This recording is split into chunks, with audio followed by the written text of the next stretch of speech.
Hi hello అండి, నేను మీ Santosh Kumar Neela. Welcome to my channel.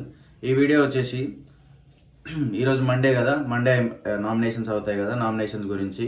Tanuja captaincy అయిన ఫస్ట్ వీక్లో ఫస్ట్ నామినేషన్స్ ఇవి. తనుజాకి బిగ్ బాస్ అయితే 2 పవర్స్ ఇవ్వడం జరిగింది. అలాగే నామినేషన్ వచ్చేసి ఈరోజు థీమ్ ఏంటంటే పార్ట్స్ ఇచ్చారు. పార్ట్స్ బ్రేక్ చేసి వాళ్ళ నామినేషన్స్ అనేది చెప్పాలి. సో తనుజాకి 2 పవర్స్ ఇచ్చారన్నాను కదా. ఫస్ట్ పవర్ వచ్చేసి తనుజ ఎవరికి 2 నామినేషన్స్ ఇవ్వాలి, ఎవరికి 1 నామినేషన్ ఇవ్వాలి అని చెప్పేసి ఒక టాస్క్ అయితే ఇచ్చారు. తనుజ వచ్చేసి 5 మెంబర్స్ని సెలెక్ట్ చేసుకుంది 2 నామినేషన్స్ చేయడానికి. ఇంకా 3 మెంబర్స్కి 1 నామినేషన్స్ చేయడానికి ఆప్షన్ అయితే ఇచ్చారు. తనుజ 5 మెంబర్స్ సెలెక్ట్ చేసుకుంది. దాంట్లో వచ్చేసి డెమాన్ పవన్కి, భరణి గారికి, ఇమాన్యుల్ గారికి, కళ్యాణ్కి, రీతుకి అయితే 2 నామినేషన్స్ చేసుకోవడానికి ఆప్షన్గా స్టిక్కర్ ఇచ్చింది. అండ్ మిగతా ముగ్గురు ఎవరైతే ఉన్నారో సంజన, సుమన్ అండ్ దివ్యాకి వచ్చేసి 1 నామినేషన్ స్టిక్కర్ అయితే ఇచ్చింది.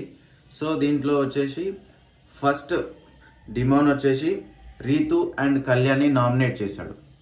కళ్యాణ్ని నామినేట్ చేస్తాడు అని ఎక్స్పెక్ట్ చేయొచ్చు. ఎందుకంటే ఆల్రెడీ మనం నిన్న చూసిన ఎపిసోడ్లో కూడా మిర్చి ఇచ్చి పాతవే చెప్పాడు. కానీ రీతుని నామినేట్ చేస్తాడని చెప్పేసి ఇంతవరకు ఎవరు ఎక్స్పెక్ట్ చేయలేదు. ఎందుకంటే రీతుతో ఉన్న బాండ్ కానీ, రీతు పవన్కి తీసుకున్న స్టాండ్ కానీ ఇవన్నీ చూస్తే రీతుని నామినేట్ చేస్తాడని చెప్పేసి ఎవరు ఎక్స్పెక్ట్ చేయలేదు. రీతు కూడా ఎక్స్పెక్ట్ చేయలేదు, అందుకే ఎమోషనల్ అయింది. పవన్ కూడా ఎమోషనల్ అయ్యి పాయింట్స్ చెప్పాడు. చెప్పలేం వాళ్ళ మధ్యలో ఏముందో. భరణి వచ్చేసి రీతు అండ్ ఇమాన్యుల్ని అయితే నామినేట్ చేశాడు.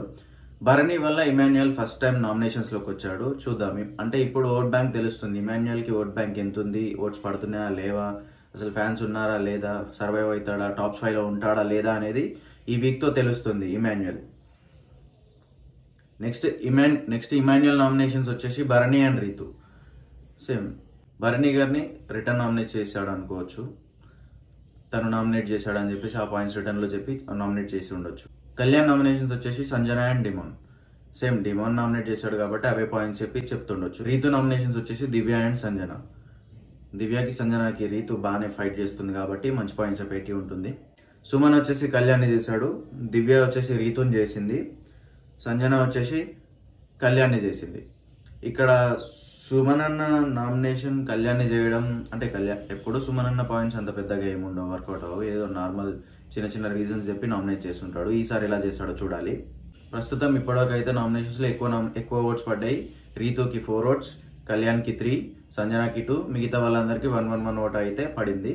దీంట్లో తనుజకి 2 పవర్స్ ఇచ్చారని చెప్పాను కదా. సెకండ్ పవర్ వచ్చేసి నామినేషన్స్లో ఉన్న వారిని ఒకరిని సేవ్ చేయొచ్చు అని చెప్పేసి పవర్ అయితే ఇచ్చారు. ఆ పవర్ యూజ్ చేసి రీతుని అయితే నామినేషన్స్ నుంచి తప్పించింది. ప్రజెంట్ నామినేషన్స్లో ఉన్న కంటెస్టెంట్స్ వచ్చేసి కళ్యాణ్, ఇమాన్యుల్, భరణి, సంజన, డెమాన్, దివ్య, అంతే. వీళ్ళు మాత్రం ప్రజెంట్ అయితే నామినేషన్స్లో ఉన్నారు. వీళ్ళలో ప్రజెంట్ డేంజర్ జోన్లో ఉంది దివ్య అండ్ భరణి, సంజన. వీళ్ళు ముగ్గురు డేంజర్ జోన్లో ఉన్నారు. వీళ్ళలో ఎవరు మ్యాక్సిమం డేంజర్ జోన్ వచ్చేసి దివ్యకే ఉంది. దివ్య ఈ వీక్ పర్ఫార్మెన్స్ బట్టి డిపెండ్ అయి ఉంటుంది. లాస్ట్కి వచ్చేసి వీళ్ళలో ఎవరు ఎలిమినేట్ అవుతారు, ఎవరు సేవ్ అవుతారు అనేది మీరు కామెంట్ చేయండి. అంతే గైస్, థ్యాంక్ యూ.